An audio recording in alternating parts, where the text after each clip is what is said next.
Stay up to date on breaking news with our mobile app from the Apple App Store or the Google Play Store. Sisters, Oregon, AP.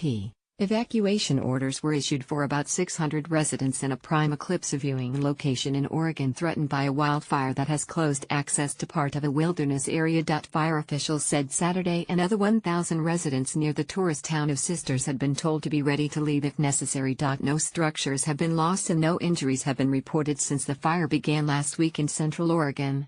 The cause is under investigation. Crews were expecting a tough day Saturday with winds gusting to more than 20 miles per hour. On Monday, they will have to contend with the solar eclipse that fire officials say will ground all firefighting helicopters and most fixed-wing aircraft for about 35 minutes as the moon's shadow passes over the area. Sisters is located on the southern edge of a 70-mile swath of Oregon where the moon will completely blot out the sun.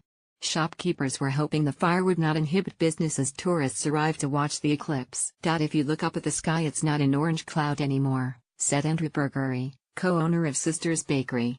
So it's simmering down a little bit.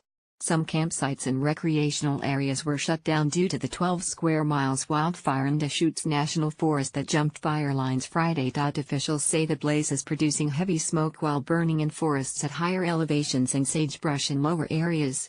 We have a few days before the eclipse to see if the smoke is in the area, fire spokeswoman Lisa Clark said. Officials said only aircraft with instruments allowing them to fly at night can fight a fire during the eclipse.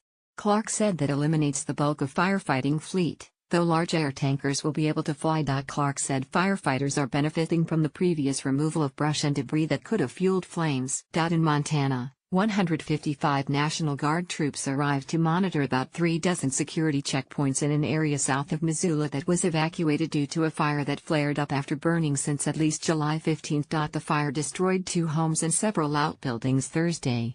It burned an additional 14 square miles Friday and has charred an estimated 44 square miles, 113.96 square kilometers of wooded, mountainous terrain west of Lolo. The troops will relieve law enforcement officers so they can return to other duties. The Missoulian reported that heavy smoke has settled into valleys and officials warned of poor air quality. Idaho's 2 largest wildfires were burning mostly in wilderness areas. One fire burned 17 square miles in Frank Church River of No Return Wilderness, and another in Gospel Hump Wilderness had burned 21 square miles. A backcountry airstrip was closed due to fire activity. In Arizona, officials say charges have been dismissed against Gene Carpenter, 54, who was arrested on suspicion of operating his drone in restricted airspace over a fire in June. Deputy Yavapai County Attorney Dennis McGrain said new evidence was being investigated. Like our Facebook page for more conversation and news coverage from the Bay Area and beyond.